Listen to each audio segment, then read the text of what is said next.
ካህናት በመሰዋው ፊት ታርደው እኔ እኮ ነጋይ ዝም ብንል ደስ ባለን እኮ ተናጋሪ አባቶች ቢኖሩ ኖሮ እግዚኦ እያለን ልናለቅስ ይገባን ነበር። ይሄ ዘመን ይሄ ጊዜ ማለት ወንድማችንን ፍቱልን ወላይታ አባቶችን እኮ የሚዘልፉብንና የሚሰድቡብን እኮ ጸያፍ ስድብ እኮ አሉ። እንዲህ አይነት አባት ነው የፈለግነው። ሽምግልና የሚሮጡ አባት ሳይሆኑ እንዲህ ልጆቻቸውን በግለበግ እየሄዱ የሚያሳድዱ አባት። ታቦታችን ይዘበትበታል፣ እመቤታችን ትዘበትባታል፣ የጌታችን መድኃኒታችን ኢየሱስ ክርስቶስ ቅዱሳን ስዕል ይዘበትበታል፣ ታቦት ይዘበትበታል። ከበሮ ሞከራችሁ፣ ጸናጽል ሞከራችሁ፣ መቋሚያ ሞከራችሁ፣ ታቦት ልትሞክሩ ነው። ቀጣይ ደግሞ ሌላ ነገር ትሞክራላችሁ። አሁን ደግሞ ምህላዋን ጭምር ምን ነው? ለምን ወጣችሁ? እኔ ጥያቄ። ሰላም ጤና ይስጥልኝ ውድ የቃለ ቀርን ሚዲያ ቤተሰቦቻችን እንደምናላችሁ፣ በያላችሁበት ሰዓት አቆጣጠር እንዳላችሁበት ሁኔታ ሰላማችሁ ብዝት ይበል ማለት ፈልጋለሁ። ከሀገር ውስጥም ከሀገር ውጭም ወንድም እህቶቼ፣ ታላቅ ታናሾቼ እንደየእድሜያችሁና እንደየክብራችሁ መጠን ሰላማችሁ ይብዛ ስል ታሞ የተኙ ጸበል ስፍራ ያሉ በሆስፒታልና በስደትና በስቃይ በመከራ ውስጥ የሚገኙ ወገኖቻችን በሙሉ እግዚአብሔር ይድረስልን፣ እመቤታችን ቅድስት ቅዱሳን ተጠብቃቸው ማለት ፈልጋለሁ። ዛሬ መረጃ ይዤላችሁ መጥቻለሁ። ዛሬ ከያዝኩላችሁ መረጃዎች መካከል ብሩክን አገኘ ነው የመጀመሪያው መረጃ ነው። ባሮክ 21 ነው እናንተ የምታውቁት አይደለም። ባሮክ 21ን አግኝተነዋል። ስለሱ መረጃ አቀብላችኋለሁ። ሌላኛው መረጃ ደግሞ ብፁዕ አባታችን ያልተጠበቀ ቦታ ተገኝተዋል። እኚህ ብፁዕ አባታችን ማን ናቸው? የተገኙ ስለሱ መረጃ አቀርብላችኋለሁ። ሌላኛው መረጃ ደግሞ የቤተ መንግስቱ ቄሶችን ይዤላችሁ መጥቻለሁ።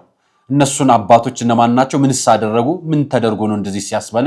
ምንድነው ቄስንና ቤተ መንግስትን ያገናኘው ካላችሁኝ አመጣላችኋለሁ መረጃውን። ሌላኛው የተዘረፍነው ዘረፋ ደግሞ አሁን የጸሎት ዜማም ጭምር ሆኗልና ስለሱ ያስኩላችሁ መረጃ አለኝ። በሌላኛው በኩል ትንሽ በጣም አወዛጋቢ የሆነ ንግግር መጥቷል። አሁን ሰሞኑን በተለይ የዶክተር ሮዳስ ታደሰን መረጃዎችን በማቀናበር መረጃዎች እየተገለጹ ይገኛሉ። ከትምህርት ሚኒስቴሩ ጋር ተያይዞ ትምህርት ሚኒስቴሩ ይውረዱልን የሚል መረጃ ወጥቷል። ስለሱም ያስኩላችሁን መረጃ ይዤላችሁ ቀርባለሁ። አብራችሁን ቆዩ፣ ሁሉም ተሙታላችሁ። አርአያ መካሻ ነኝ። ይህ ፕሮግራም ቃለ ቀርን ሚዲያ ነው። የነጋሽ ሚዲያ ሁለተኛው ቻናል፣ የአርአያ ሚዲያ ሁለተኛው ቻናል ነው። ስለዚህ በዛ መልክ እንከታተላለን። ፕሮግራሞችን መሸጋገሪያውን ተከታተለን ወደ ፕሮግራሙ እንገባለን።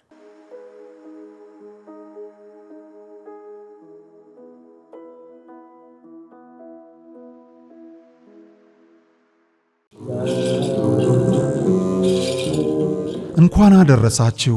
አዲስ ሐሳብ፣ አዲስ ተስፋ፣ አዲስ ጉዞ ለመጀመር የልባችን እንዲሞላ ጥያቄያችን እንዲመለስ ጾም ጸሎትን ደሞዝ እናድርግ። አሮጌውን ዓመት በሙታንሳ ማር ቅዱስ ሚካኤል አንድነት ገዳም እናቶች ምርቃት አጠናቀናል። አዲሱ ዘመን የአባቶቻችን ጸሎት እንዳይለየን የአምላካችን ፈቃድ ይሁን፣ አሜን። የእናቶቻችንን በዓት አጠናቀን ደስ እንዳሰኘናቸው ሁሉ ለአባቶቻችን እንረባረብ። ተረጋግተው ከአምላካቸው ጋር በጸሎት እንዲነጋገሩ ቢያንስ ምሽቱን ያለ ዝናብ እንዲያድሩ ለሰማዩ ቤታችሁ ይጠቅማችኋልና አሁን ለገዳማውያኑ አበድሩ። መልካም አውደ ዓመት።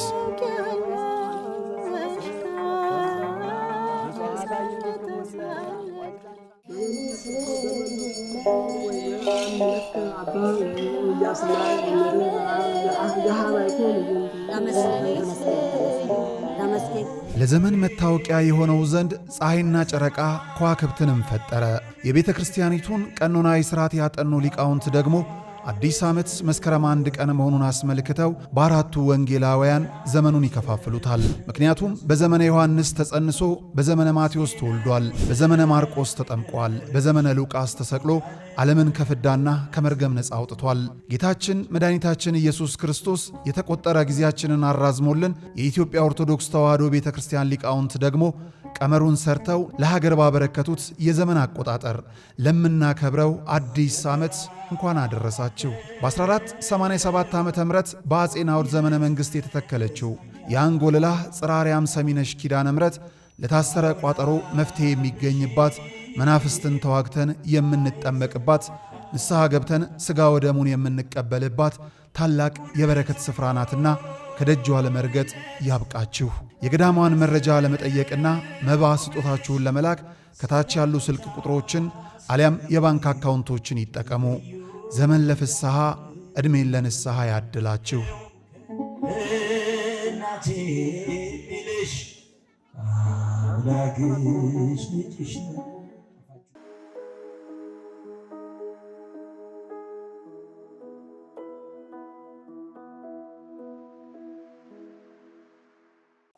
ወንድም እህቶቼ ታላቆቼ ታናሾቼ እንግዲህ ወደ ፕሮግራማችን ገብተናል ከመሸጋገሪያው በኋላ ዛሬ ታዲያ ማቀርብላችሁ በብሩክን ወይ ባሮክ 21ን አግኝተናል ብያችሁ ነው ባሮክ 21 የእመቤቴ ልጅ ነኝ ሲል መጥቷል ማህበራዊ ሚዲያ ላይ በተደጋጋሚ ዘመቻዎች ተከፍተዋል የኦርቶዶክስ ወጣቶች ከሆናችሁ ይከፈትባችኋል የኦርቶዶክስ ወጣት ከሆናችሁ ሕግ ትጥሳላችሁ የኦርቶዶክስ ወጣት ስትሆኑ እናንተ ወንጀለኛ ናችሁ ስለምታደርጉት ስለሚሆነው ነገር በስሜት ስለሚመጣ በሕግ እንከን ስለሚፈጠሩ ማናቸውም ጉዳዮች በተለይ ኦርቶዶክሳውያን ስትሆኑ ዘመቻ አለባችሁ እና ተዘጋጁ ለሌሎቻችሁም ነው በነገራችን ላይ የምነግራችሁ የምታደርጉት ስራ ሕግን አክብራችሁ የቤተ ክህነትንም የቤተ መንግስትንም ሕግ አክብራችሁ ከሄዳችሁ ዘመቻ ይከፈትባችኋል ሕግ ማክበር ማለት ሕግ ለሚተላለፈው ለሚሰጠው አካል መስጠት ሕግ ማክበር ነው በነገራችን ላይ አንተ ማን አንቺ ማንሽ ልትባባሉ ትችላላችሁ እስከ ዛሬ ድረስ እንደዚህ አይነት ጉዳዮች ጠይቀናችሁ እናቃለን አንድ ጊዜ ትዝ ይላችኋል ጥር 14 መቼም አትረሱትም አይደለም እያንዳንዳችሁ ሻሸመኔ ላይ ህፃናቶች ሲሞቱ እናቶች ሲሞቱ አካል ጉድሎች ሲሆኑ አዲስ አበባ ላይ ከአዲስ አበባ ከተማ አስተዳደር ሰራተኞች ሲባረሩ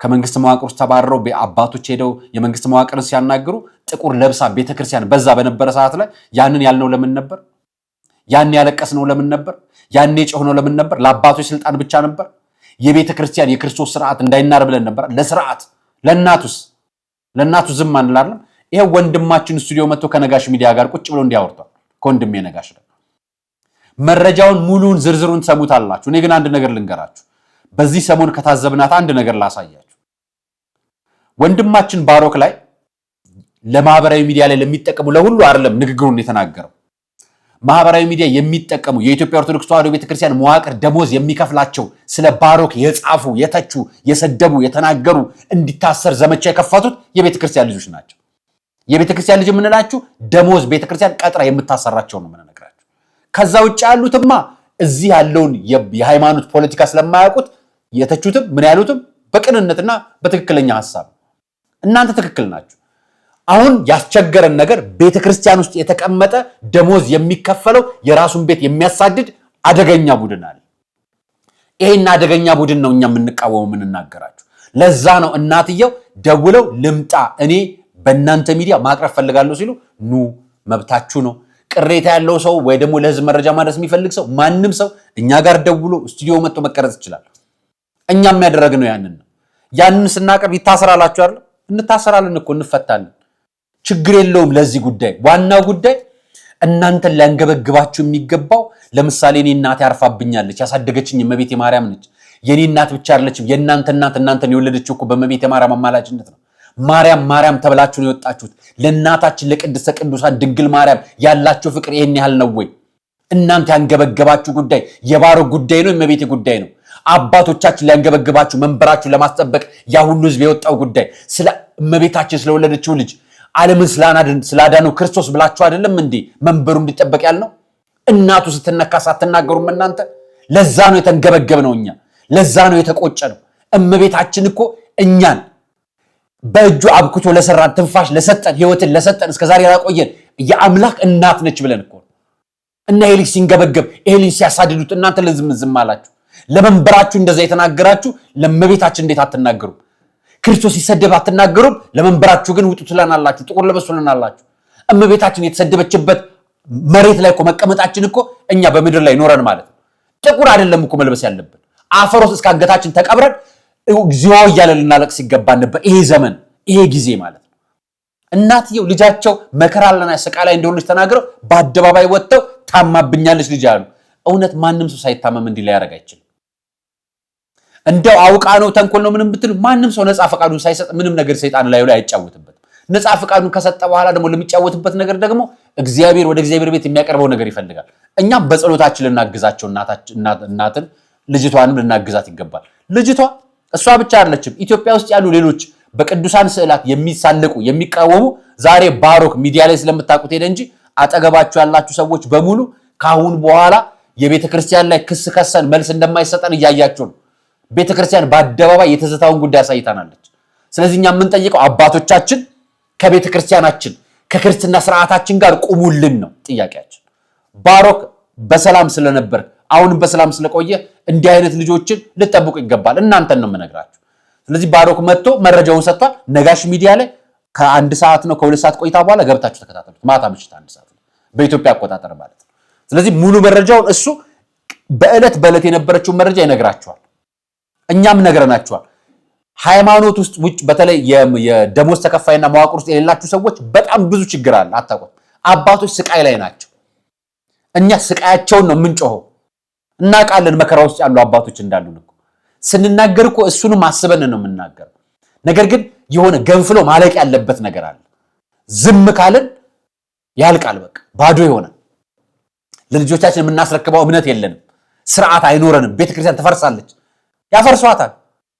በጥይት በመና እየተኮሰባት እኮ ነው ትግራይ፣ እየተኮሰባት እኮ ነው አማራ ክልል፣ እየተኮሰባት እኮ ነው እየተገደለች ነው ቤተክርስቲያን። ካህናት እየተገደሉ ነው፣ ዲያቆናት እየተገደሉ ነው። አባቶችን እኛ ራሳችሁ እርምትን ነግራቸው እንጂ አባቶችን እኮ የሚዘልፉብንና የሚሰድቡብን እኮ ጸያፍ ስድብ እኮ አሉ። እኛ እኮ ነው የምንከላከለው። አባቶቻችን ጋር እኛም ጋር ያለውን ሰት እያወጣን የምንናገረው። ለዚህ ነው እንደ ባሮክ አይነት እናንተም ጋር ያለው ፍቅር ትክክለኛ የእመቤት ፍቅር አለ። ነገር ግን በዓለም ሕግ የሌለውን ፍትህ እንድናመጣ ብለን የጋዛ ልጆቻችን መብላት የለብንም። ለዚህ ነው ያመጣውላችሁ። ባሮክን አግኝተነዋል፣ ስቱዲዮ መጥቷል። ሌላኛው መረጃ ከአባቶች መካከል ነው ማሉጣላችሁ። መገኘት የማይጠበቅባቸው ቦታ የተገኙ የማይጠበቅባቸው ማለት በዚህ ዘመን እየጠበቅን ካለው ነገር አንፃር እንዲህ ቦታ እንዲህ አይነት አባት እናገኛለን ብለን አልጠበቅንም። ወንድማችን ታስሯል ስለ ቤተክርስቲያን ሲል፣ ወንድማችን ጮኋል ስለ ፍትህ ሲል። ወንድማችን የጮኸው ወላይታ፣ አርባ ምንጭ፣ ደቡብ አዋሳ ላይ የተለያዩ የደቡብ ምዕራብ ኢትዮጵያ አካባቢ ክልሎች ላይ እየዞረ ስለ ቤተክርስቲያን ድምጽ የሆነ ቤተክርስቲያን የጥምቀት ማክበሪያ ቦታዋ፣ የደመራ ማክበሪያ ቦታዋ፣ የገዛ ደብሯ ተነሱ ዝሂዱ ሲባል በአደባባይ እየጮኸ ለቤተክርስቲያን ድምጽ የሆነ ወንድማችን ዛሬ እስር ቤት ላይ ነው የሚገኘው። ዛሬ 12ኛ ቀኑ። ብፁዕ አባታችን ያልተገባ ቦታ ተገኝቷል ያልኳችሁ እሳቸው እስር ቤት ቦታቸው አይደለም። ብፁዕ አባቶቻችን እስር ቤቶች የእናንተ ቦታ አይደሉም። ነገር ግን የልጆቻችሁ በጎቻችሁ መታሰሪያ ቦታ ናቸው። ስለዚህ ሲታሰሩ ብፁዕ አባታችን እሳቸው ክብር መንበሩ ላይ መቀመጥ ሲገባቸው ልጆቻቸውን ፈልገው መጥተዋል። እናመሰግናለን ልላችሁ ነው የመጣው። እንዲህ አይነት አባት ነው የፈለግነው። ሽምግልና የሚሮጡ አባት ሳይሆኑ እንዲህ ልጆቻቸውን በግ ለበግ እየሄዱ የሚያሳድዱ አባቶች፣ ቤተክርስቲያን ጠርታቸው የማይቀሩ አባቶች፣ አዘዋቸው ትእዛዛቸውን አክብረው የሚፈጽሙ ልጆቻቸውን ሄደው ስርዓት ላይ ያስይዙ፣ ሄደው ሕግ ፊት ቆሞ ሊጠይቁላቸው ነው የሄዱት። እኚህን አባት ላመሰግን ነው ያመጣው። ወንድማችን በሕግ ፊት ታስሯል፣ በዓለም ሕግ ፊት። ለዚህ ነው የምንነግራችሁ። በዓለም ሕግ ፊት ሲታሰር የኢትዮጵያ ሕግ አንድ አይደለም። እዚህ ደግሞ የዓለም ሕግ ደግሞ የሚበሻቀቱን ክፉ ነገር የሚናገሩትን ደግሞ የሚይዝ የለም። ምክንያቱም የመንግስት ስልጣን ወንበር አይደለም። ስለዚህ እኚህን አባት ላመሰግን። ከነዚህ ብፁዓን አባቶች መካከል ከምታዩአቸው አባቶች መካከል ብፁዕ አቡነ ይስሐቅ ትዝ ይላችኋል። ከዝጊቲ አቦ ሲመጡ ከአርባ ምንጭ በመኪና ተገልብጦ የሞቱትን ሰዎች ቤተሰቦች፣ አደጋ የደረሰባቸውን ሰዎች ቀድመው የደረሱት እሳቸው ነበሩ። ሾርት ሚሞሪ የሚባል ህዝብ የለንም። በነገራችን ላይ ረሰን የምናውቀው ነገር የለንም። እኛ ታሪክ ነው ጭንቅላታችን ውስጥ የሚቀመጠው ታሪክ። እኚህ አባት የመጀመሪያ ደራሽ ነበሩ። በሆስፒታል ደርሰው ለቅሶ ቤት ደርሰው ያጽናኑት እኛ አባት ናቸው። የአባትነት ድርሻ ማለት ይሄ ነው። አርአያ ሚዲያ ላይ ስለ ሽምግልና ሰርቼዋለሁ ትናንትና፣ ገብታችሁ አባቶች ክብራቸውን እንዲጠብቁ የጠየቅንበት ነው። እዛ ላይ ለቀረቡት አባት ብቻ አይደለም። በነገራችን ላይ ብዙ አባቶች ሽምግልና ትሄዳላችሁ። እኛ ክብራችሁን ጠብቁልን፣ ቤተክርስቲያንን በእውነት ምሯት እያልን ነው። ለዚህ ነው የምንጮኸው።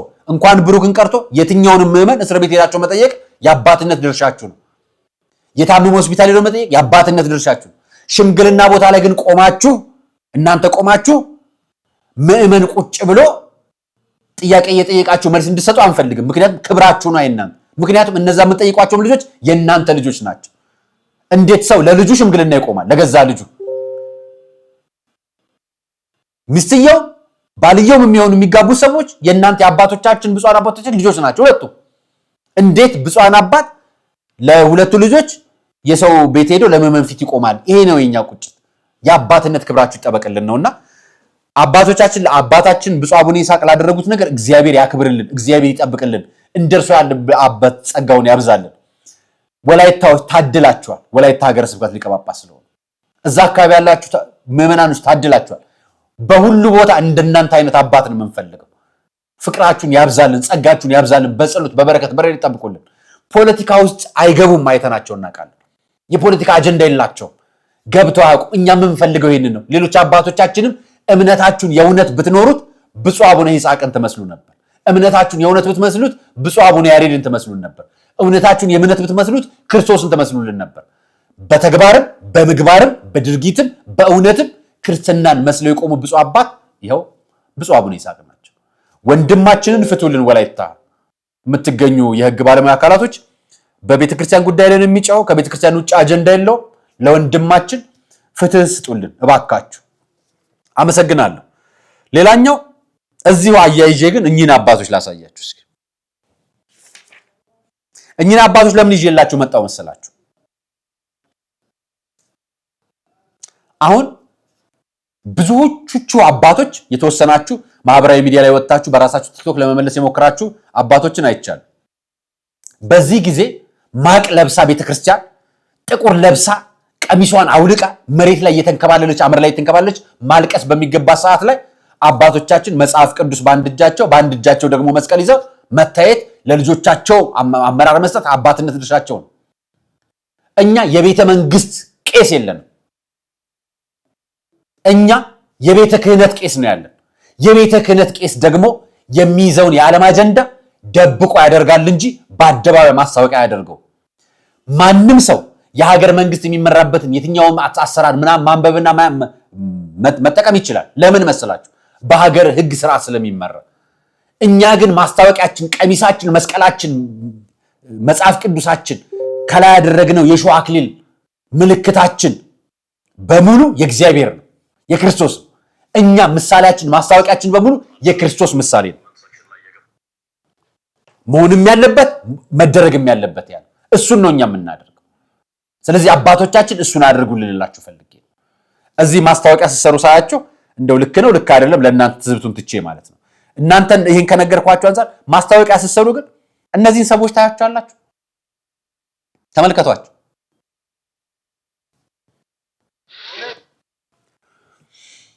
ታቦታችን ይዘበትበታል፣ እመቤታችን ትዘበትባታል፣ የጌታችን መድኃኒታችን ኢየሱስ ክርስቶስ ቅዱሳን ስዕል ይዘበትበታል፣ ታቦት ይዘበትበታል፣ መስቀላችን ይዘበትበታል፣ መከራው ስቃዩ የቤተ ክርስቲያን ስርዓት ይዘበትበታል። እናንተ የቤተ ክርስቲያን ማስታወቂያ ላይ ያላችሁ፣ እናንተ ያላችሁት የቤተ መንግስት ማስታወቂያ ላይ ነው ያላችሁት። የሾማችሁ ቤተ መንግስት ነው፣ ቤተ ክህነት ነው። ያስቀመጣችሁ ቤተ መንግስት ነው፣ ቤተ ክህነት ነው። የጠቅላይ ሚኒስትር ዶክተር አብይ አህመድ መጽሐፍ ለመላው ኢትዮጵያውያን፣ ለክርስቲያኑም፣ ለእስላሙም፣ ለሁሉም፣ ለፕሮቴስታንቱም፣ ለሁሉም አማኝ ያልሆነው መብቱ ነው። የእናንተ ማስታወቂያ ለምኑ ነው ነው የኔ ጥያቄ። አባት ስለሆናችሁ ድርሻችሁ፣ ሼክ ስለሆናችሁ ድርሻችሁ፣ ፓስተር ስለሆናችሁ ድርሻችሁ እናንተ ወንጌልንና ወይ ቁርአንን ይዛችሁ ፊት ለፊት መቆም እንጂ ሌላ ነገር ማድረግ ኃላፊነት የለባችሁ። ዋናው ስራችሁ እሱ ነው። ዋናው ፕሮፓጋንዳችሁ እናንተ የሰማያዊ መንግስት ነው፣ የምድሩ መንግስት አይደለም። የምድሩ መንግስትማ እናልፍበታለን። የምድሩ መንግስትማ ከሌላው እምነት ጋር እኩል አብረን የምንመራበት መንግስትን አታክብሩ አይደለም። ማስታወቂያችሁ ግን የቤተ ክርስቲያን የቤተ ክህነት ይሁን እንጂ የቤተ መንግስት አይሁን ነው የኔ ጥያቄ። እነኚህ ልጆች እናንተ ስራችሁን ስለተዋችሁ የምታስተዋውቁት ፖለቲካ ወይ ደግሞ የመንግስትን ስርዓት ስለሆነ ሃይማኖት ስለማሰብኩ ልጆቻችሁ በአደባባይ ዮርዳኖስ እንግዲህ መጽሐፍ ቅዱስ ማንበብ የጀመሩት እነዚህ አይነቶቹ አሁን ነው መሰለኝ ዮርዳኖስ ክርስቶስ ተጠመቀ ሲባል ሰምተው እየወሰዱ የፕሮቴስታንት ናቸው እነዚህ አንዲትን ታዳጊ ልጅ ገለዋን ልብሷን አውልቀው መለመለዋን ጡቷ እየታየ እንደማለት ነው። በቀላል ማለት ላለመናገር ነበር የሞከርኩት። እንዲህ እንደምታዩት እየታየ ላሳያችሁ የፈለኩት እነሱ አላፈሩም። ይሄንን ቀርጸው በቪዲዮ የዚችን ልጅ የነገ ማንነት ረስተው በአደባባይ ሰቀሏት። እችን ልጅ አጠመቀን ሊሉ ነው አሁን እነሱ። ገለዋን ግን ለህዝብ ሸጡት። የሴት ክብርን ጥጠው እኛ ቤተክርስቲያን ኦርቶዶክስ ተዋሕዶ ቤተክርስቲያን እኮ መከለል አለበት፣ ቀረጻ አይደለም መከለል አለበት ተብሎ እኮ ይከለላል። ሰው አያው እንኳን አይደለም ሴቷ ወንዱ አይታይም። ሲጠመቅ ክልክል ነው። ይሄ ተቀርጾ የሚታየው የጋራ ስለሆነ ነው። አለበለዚያ ቀሚስ ለብሶ ነው የምታዩት። የሴት ጡት ተንጠልጥሎ አታዩም እናንተ በኦርቶዶክስ ቤተክርስቲያን። ይሄው የሴት ጡቷን ህፃኗን ልጅ እንደዚህ አንጠልጥለው ጀመሩላችሁ። እናንተ መጽሐፍ ቅዱስና መስቀል ይዛችሁ መስበክ ትታችሁ መጽሐፍ ቅዱስን ጠላችሁት። የቤተ መንግስት ማስታወቂያ ስትሰሩ ይሄው ልጆቻችሁ እንዲህ እየተደረጉ ነው። የእናንተ ስብከት የእናንተ አባትነት የቱ ጋር ነው? ላሳያችሁ። ሌላ ይሄው ይሄንን መዝሙር ስሙ ጸሎት ስሙ ምድርን በውሃ ላይ የዘረጋ ታላላቅ ብርሃናትን የሰራ ፀሐይን በቀን እንድትሰለጥን ያደረገ ቄሶቻችን ወደ ቤተ መንግስት ማስታወቂያ ፓስተሮቻችን ወደ ኦርቶዶክስ ቤተክርስቲያን ማስታወቂያ መጸሎት መላ ስለዚህ ተቀያየርን ማለት ነው ቦታ ቄሶቻችንን ቤተ መንግስት አስገቡልን ፓስተሮቻችን ደግሞ አምጦና ቤተክርስቲያን ውስጥ መላ አስገቡልን ይሄ ነው እየሆነ ያለው ምንድነው የፈለጋችሁት ቅዳሴ ሞከራችሁ አምና ቅዳሴውን ቅዳሴ ብላችሁ ያዛችሁ ስርዓት ስጋው ደግሞ ሞከራችሁ አየናችሁ የቤተክርስቲያን ስርዓት በሚመስል የኢትዮጵያ ኦርቶዶክስ ተዋሕዶ ቤተክርስቲያን ስርዓት በሚመስል ከበሮ ሞከራችሁ ጸናጽል ሞከራችሁ መቋሚያ ሞከራችሁ ታቦት ልትሞክሩ ነው ቀጣይ ደግሞ ሌላ ነገር ትሞክራላችሁ አሁን ደግሞ ምህላዋን ጭምር ምን ነው ለምን ወጣችሁ ነው የኔ ጥያቄ ይሄን ለምታረጉት ነው ጥያቄ ለምን ወጣችሁ እንደው በፕሮቴስታንትነት ፕሮቴስታንትን የሚጠላ ሰው ኖር አያቅ ወደፊትም አይኖርም ፕሮቴስታንትነቱን የሚጠላ ሰውነት መጥላት ስለማይቻል መታችሁ ግን እንደዚህ ቤት ለምትመጡት ኦርቶዶክስን ቤት ለምትነኩት ምህላ ከነዜማው እንደው የራሳችሁ እንኳን ዜማ አላችሁ አይደል ያ የኪቦርዱ ምናምን ዜማ አለ አይደል በሱ እንኳን አታረጉትም ምህረቱ ለዘላለም ነው አቤት ኢትዮጵያ ኦርቶዶክስ ተዋሕዶ ቤተክርስቲያን እንደው ስንቱን አስቀንተሽ ትቻያለሽ እንደው ፍቅሯ ብዛቷ እንዴት ነው እንደው ሁሉ ቀንቶባት እንዴት ይችላታል እናት የሆነች እኮ ቤተክርስቲያን ነች እመቤት ያለችበት እኮ ነች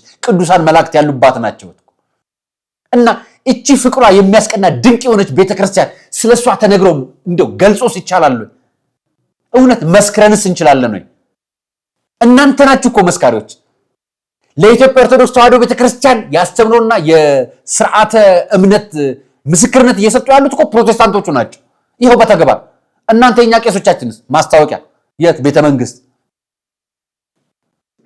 እግዚአብሔር ይቅር ይበላችሁ አንድ ነገር ላሳያችሁ በጣም ያሳቀኝ ነገር ስለመጣ ነው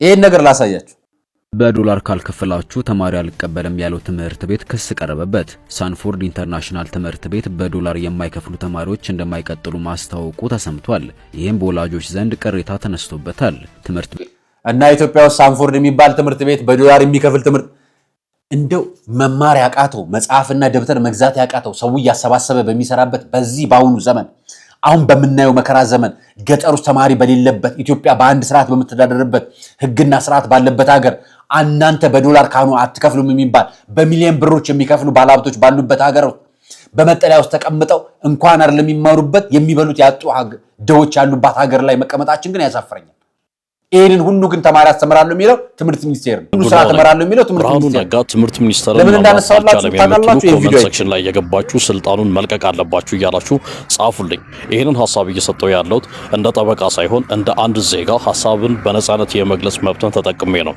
እንግዲህ ሁላችንም እንደምንረዳው አንድን ተቋም የሚመራ ሰው ለተቋሙ ውጤታማነት መስራት እንዳለበትና ተቋሙ ውጤታማ ከሆነ ሊሸለም ተቋሙ ከወደቀ ደግሞ ሊጠየቅ እንደሚገባ እንረዳለን ይህ ተጠያቂነት የፍትሐ ብሔር ላይሆን ይችላል የወንጀል ላይሆን ይችላል ነገር ግን በአስተዳደራዊ ኃላፊነት ላይ ያለ ሰው ተቋሙን ውጤታማ ካላደረገ ተጠያቂ ሆኖ ኃላፊነቱን መልቀቅ ወይም ደግሞ ከስልጣኑ መውረድ አለበት የአንድ ትምህርት ሚኒስቴር ኃላፊነት ተማሪዎችን ለቁም ነገር ማብቃት ፈተናዎችን አልፈው ማስመረቅ ውጤታማ ማድረግ እንደሆነ ይታወቃል ይሄንን ስል ፈተናው ለምን ከበደ አይደለም ኩረጃንም የማበረታታ ሰው አይደለም ነገር ግን ሀገር ነው የፈረሰችው በነገራችን ላይ ከብርሃኑ ነጋ ጋር የግል ጦርነት ያለበት ማንም ዜጋ የለም ማንም ዜጋ የልጆቻችን ጉዳይ ግን ያገባናል የዜጎች ጉዳይ ግን ያገባናል የሀገር ጉዳይ ግን ያገባናል ምክንያቱም ውሳኔው በሙሉ እያንዳንዳችን ልጆች እያንዳንዳችን ቤተሰቦች ጋር ስለሚመጣ ትላንትናን የምናመሰግንበት ዘመን ላይ እንድንኖር አይደለም መሆን ያለብን የተሻለ ነገር እንዲሆን ነው የምንፈልገው ተሻለ ተመስገን የተሻለ መጣ ማለት ወላጆች ምን እንደተባሉ ላሰማችሁ ወላጆች ምን እንደተባሉ ይሄን ቪዲዮ ስሙት ለወላጆች እንግዲህ ትምህርት ሚኒስቴር የሰጠው ምክር ወላጆች ምንም ተማሪ ያላሳለፉ ትምህርት ቤቶችን መጠየቅ አለባቸው ሲሉ የትምህርት ሚኒስትሩ ፕሮፌሰር ብርሃኑ ነጋ ገለጹ የትምህርት ሚኒስትሩ እሺ አንድ ትምህርት ሚኒስቴር የሚሆነው የሚደረገው የሀገሪቷን የልማት እቅድ የቀጣይ 20 እና 30 ዓመታት እቅድ ታስቦ እሱን ዓላማ ያደረገ ማህበራዊ ጉዳዮችን መፈጸም የሚችል ፖለቲካዊ ጉዳዮችን የሀገራዊ የልማት አጀንዳዎችን ማስፈጸም የሚችል የትምህርትና የበቃ የተማረ ባለሙያ አፍርቶ ለስራ ማብቃት ነው የትምህርት ሚኒስቴር ድርሻ። ትምህርት ሚኒስቴር ማለት ሀገር የሚሰራ ማለት ነው። ሀገር የሚሰራ ማለት ተማሪዎች በመጣል ዕውቅና የሚያገኝ የሚጨበጨብለት አይደለም። ትምህርት ሚኒስቴር ማለት 12 ዓመት ተምሮ 25 ዓመት ቆይቶ አንድ ልጅ ዩኒቨርሲቲ ገብቶ ውጤታማ ያልሆነ ልጅ መውለድ ማለት አይደለም። ትምህርት ሚኒስቴር ማለት ምጥ የያዛት እናት በሰላም የምትገላገልበት ተቋም ማለት ነው። ያ ተቋም የሚከሽፍ ትውልድ፣ ባዶ ትውልድ፣ ትርጉም ያልባ ትውልድ፣ ተስፋ የቆረጠ ትውልድ እንዲያመራልን ወይንም እንዲያመጣልን አለ የምንጠብቀው። እኛ የምንጠብቀው ትውልድ ስለ ነገ ተስፋ ያለው ሀገር የሚገነባ የታነጸ ነው። መሀል ላይ ተመቶ ከታች ያልተሰራውን ስራ መሀል ላይ ውጤት አምጡት ብሎ ማስጨነቅ አይቻልም። አንደኛ ችግር ስለሆነ ሀገሪቷ የምታመጣው የልማት ውጤት ያለችው የፖለቲካ ችግር ያለበት የጦርነት ነገር ሳያንሰን በየአመቱ ይሄን ያህል ተማሪ ያሽቆለቆለ ነው። ይሄው ግራፉን የሰራው እንግዲህ ያው ተቋሙ 12ኛ ክፍል የብሔራዊ ፈተና ተፈታኞች በቁጥር በየአመቱ ያሽቆለቆለ ነው። በ2014 የተፈታኞች ቁጥር 896 ሺህ ነበር፣ ቀነሰ። 2015 845 ሺህ ሆነ። ቀጥሎ ቁጥር ቀነሰ፣ 684 ሺህ ሆነ። 2017 ላይ 581 ሺህ ሆነ። ተማሪዎች አሉ። ትውልድ መሀል ላይ ተቋርጦ ነው እየቀነሰ የሚሄደው፣ እየጨመረ ነው እንጂ የሚሄደው ትውልድ። ከዛን ምን አየው መሰላችሁ? 12ኛ ክፍል ብሔራዊ ተፈታኞች ቁጥር በየአመቱ እየቀነሰ ነው ተባለ። መባል ብቻ አይደለም፣ በተግባር ሆነ። ይኸው የኛ ጥያቄ ታዲያ አንድ ሰው ትዝ አሉኝ። ቀደም ብዬ የሆነ ምሁር ናቸው፣ ኢትዮጵያዊ ምሁር ናቸው። ላምጣላችሁ እስኪ።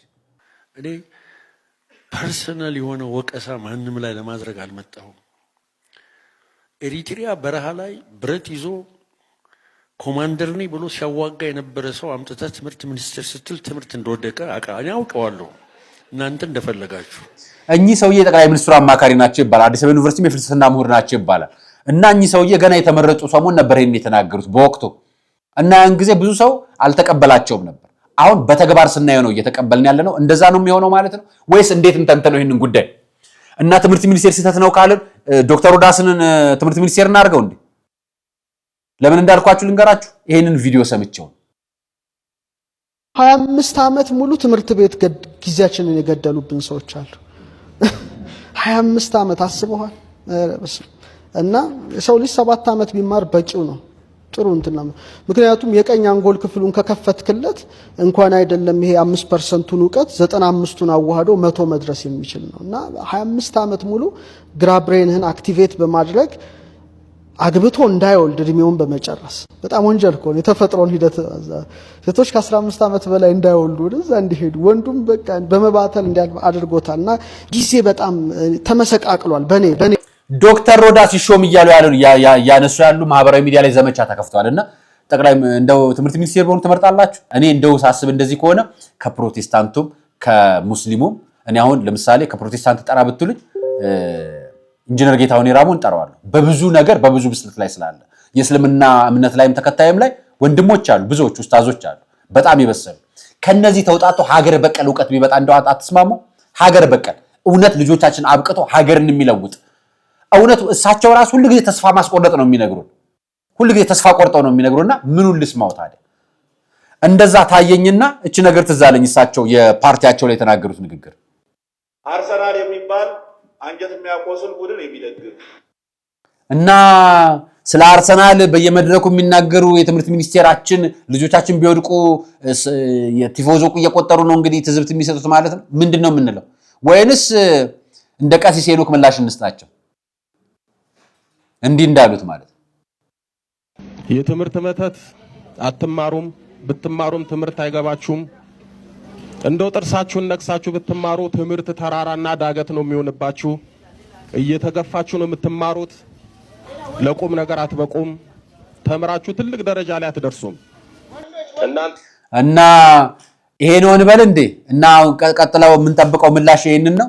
እንደ መተት ተደርጎባችሁ ነው መላው ኢትዮጵያውያን ላይ ሊሉን ነው የተማሪዎቻችን ወደ ኋላ ማሽቆልቆል። እግዚአብሔር ይቅር ይበለን፣ ክፉን ነገር ያርቅልን፣ መንፈስ ቅዱስን ያቀርብልን፣ እኛንም በረድኤት በቸርነት ይጠብቀን ማለት ፈልጋለሁ።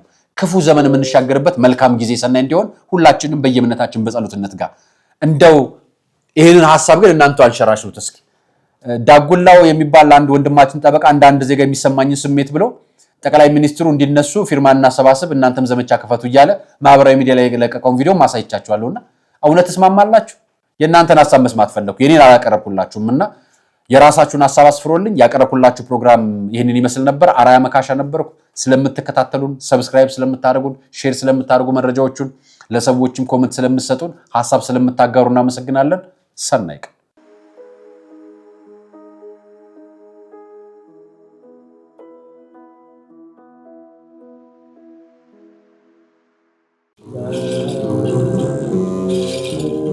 እንኳን አደረሳችሁ። አዲስ ሐሳብ፣ አዲስ ተስፋ፣ አዲስ ጉዞ ለመጀመር የልባችን እንዲሞላ ጥያቄያችን እንዲመለስ ጾም ጸሎትን ደሞዝ እናድርግ። አሮጌውን ዓመት በሙታንሳ ማር ቅዱስ ሚካኤል አንድነት ገዳም እናቶች ምርቃት አጠናቀናል። አዲሱ ዘመን የአባቶቻችን ጸሎት እንዳይለየን የአምላካችን ፈቃድ ይሁን፣ አሜን።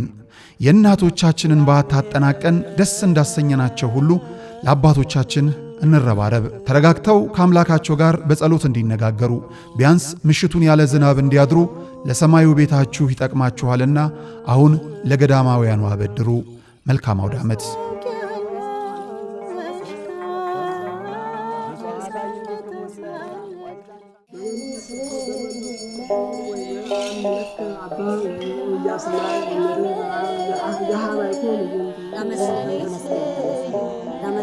ለዘመን መታወቂያ የሆነው ዘንድ ፀሐይና ጨረቃ ከዋክብትንም ፈጠረ።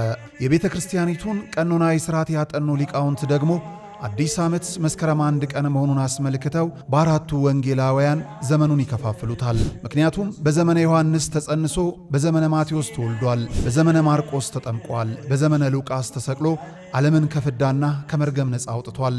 ጌታችን መድኃኒታችን ኢየሱስ ክርስቶስ የተቆጠረ ጊዜያችንን አራዝሞልን የኢትዮጵያ ኦርቶዶክስ ተዋሕዶ ቤተ ክርስቲያን ሊቃውንት ደግሞ ቀመሩን ሰርተው ለሀገር ባበረከቱት የዘመን አቆጣጠር ለምናከብረው አዲስ ዓመት እንኳን አደረሳችሁ። በ1487 ዓመተ ምህረት በአጼ ናዖድ ዘመነ መንግሥት የተተከለችው የአንጎልላህ ጽራርያም ሰሚነሽ ኪዳነ ምሕረት ለታሰረ ቋጠሮ መፍትሄ የሚገኝባት፣ መናፍስትን ተዋግተን የምንጠመቅባት፣ ንስሐ ገብተን ሥጋ ወደሙን የምንቀበልባት ታላቅ የበረከት ስፍራ ናትና ከደጇ ለመርገጥ ያብቃችሁ።